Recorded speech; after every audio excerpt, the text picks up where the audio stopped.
Alright reefers, welcome back. Just another quick update. Basically this one's going to be about the stuff that I use, my food, my testing kits, and obviously my salt, and basically what I do. I'm just in the middle of doing a water change, so basically it's just going to be a little overview of what I do, and basically the stuff that I dose. We'll start with the food.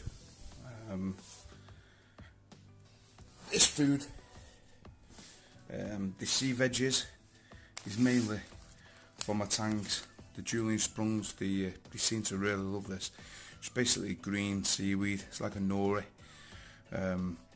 Obviously for the herbivores, my tangs eat it, but also the majority of my fish eat it now, including the clownfish, and even the cleaner wrasse, he eats it as well. So they really enjoy that one. That is the same as these ones, the Ocean Nutrition. Really love the garlic one. It's like a red seaweedy type, this one. It's really nice. They love that one.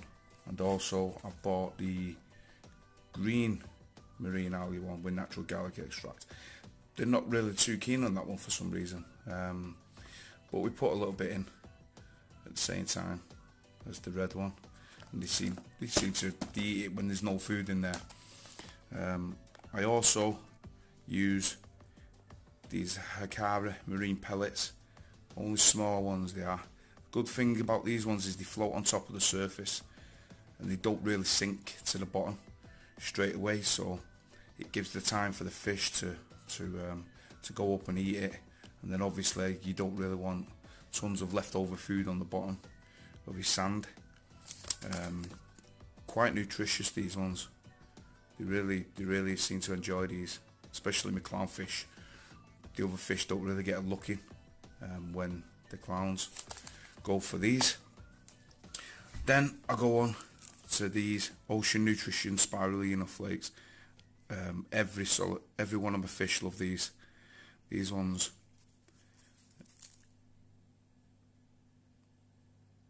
really good in protein. Fats 8%, protein 51%. So that's pretty decent protein content for that. Like I said, all the fish love that one.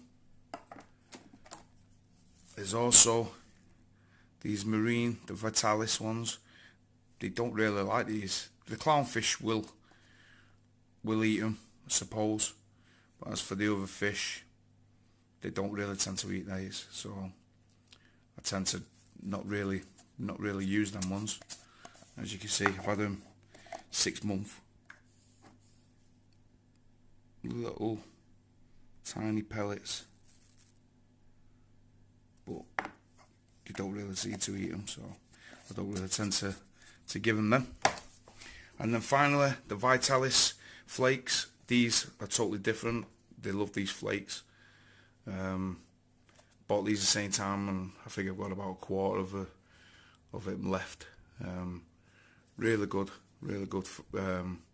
content of protein. Fat content is quite high, really. Organic matter 10%, but they still love them, so we keep feeding them ones. Going on to what I feed my coral is basically I just feed my coral these reefroids. Absolutely thrive off these. The polyp extension on them, once they've been fed with these, are absolutely crazy. The corals just look totally different. I feed these twice a week. I don't know if you can really overdose on these, but I know that they can send your parameters quite high, so I stick to I stick to 2 times a week, and basically I put maybe about 4 grams in each one and mix it as a thick paste as opposed to a runny paste.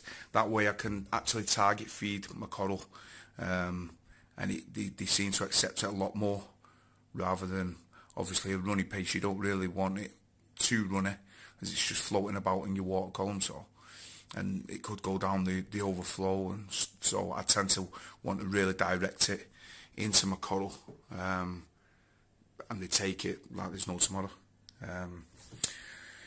Moving on to what I test. I test obviously the phosphate. I have the nitrate pro, because my nitrates are not really that high, so, but it also gives you the option of testing in a low range on the pro kit. So that's another thing, good thing with the pro kit, is that you test it and it gives you a reading of up to 4 parts per million on it. But if you want to do it in a high range or a low range, you can just add 1 mil of salt water, of your tank water, and then 15 mil of your RO water, and it basically just dilutes it, and gives you a low reading of whatever it is. Mine tends to run at around 5 ppm, even though I feed my tank. Also, going back to my feeding, I also feed mysis shrimp, brine shrimp, bloodworms, all these sort of things, but they're in the freezer. I feed all them. Feed them literally 2 cubes, maybe 3 cubes a day on them. So I feed quite heavy.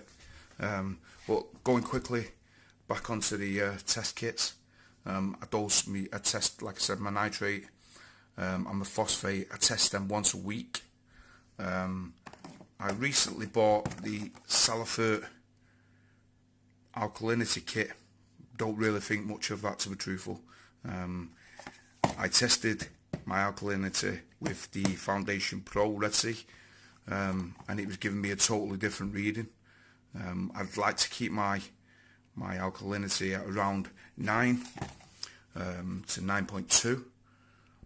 This one was giving me a reading of 7.2, so one of them are wrong, and I tend to go with that it's going to be the Salifert as opposed to the Red Sea, because I've always been really spot on with the Red Seas. So yeah, I'm going to stick to the Red Seas and do away with that one. That's not really going to be used again. For my dosing, obviously I use the powder, so I use the Foundations A, B and C for dosing the alkalinity, calcium, magnesium. The calcium, you use the whole tub, as opposed to the alkalinity where you only use, depending on what you want, if it's 2 litres of the solution, you'd put in 10 level scoops of the powder. So I believe you could maybe get like about 10 litres of the alkalinity, as opposed to, I think it's 1.5 litres or 1800 on the calcium. So it's not too good really, but you don't really tend to dose. I don't really tend to dose as much calcium as opposed to alkalinity, so that's tends to last a little bit longer, I suppose. And then moving on to no-pox, I have very rarely use this now. I did at the beginning to just bring my my NO3 and PO4 down, but with me having the refugium and a good bioload in my tank with the beneficial bacteria, it just seems to be doing the trick. It doesn't really need to do. I don't really need to dose it, so I tend to just leave that now. But if they got any high, maybe 20 ppm, then I'll probably start to dose it again. But up to now, I'm not really going to be bothered with it, so we'll keep that to one side. And then I use the Red Sea Coral Salt. This one, it says ideal for SPS dominant systems. Mine's a mixed reef really, so it might be the wrong salt, but I like to keep, as you can see, the nutrients are quite low. So the SPS, like you see there, calcium 8, calcium 430, the alkalinity 8. I tend it gives me a leeway to be able to dose it myself, so I can basically put it up to whatever I want or put it down to whatever I want. So those are pretty good numbers of what I stick to, as opposed to, like I said, the alkalinity I stick to 9, my magnesium 1350, and my calcium around 440, 445. That's what I tend to stick to. But you can always dose with the calcium, alkalinity and magnesium foundations. That's what I do, and it seems to work okay for me. So we're going to stick to that at the moment until anything changes. But at the moment I'm beginning to do a water change. So this is how I do it. I use a big water changing hose. I just have a 25 litre drum what I siphon it into. I do 50 litres every week, which could be a bit too much, I suppose, but it works for my tank, and it's just a bit of a routine for me now. It's just what I've always done, so I just tend to stick to it and leave it at that. I've just also changed the media in my CO2 scrubber. It goes from a white colour to a purple lilac colour when it's depleted. Obviously that's a good sign, because then you know it's ready to be changed. I've just changed that over, and the fish have been fed, but they're always wanting more. All the corals are doing really well in the tank.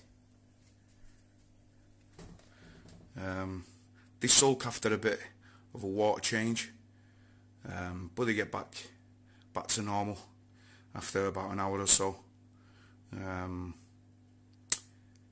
But yeah, like I said, guys, this is just a quick oversight of what I do. I mix my water in a 70 litre container, and the water comes out of that water but holds 100 litres, and I also have another 125 litres in storage in 25 litre jerry cans. I just basically fill it up, put salt in, mix it, and there we go. That's how we do it. But yeah, like I said, guys, it's just a quick oversight of what I do. If you like it, click on the like button and subscribe. If you've got any questions, just leave a message below and I'll try and get in touch with you. Thanks for watching, guys. Cheers.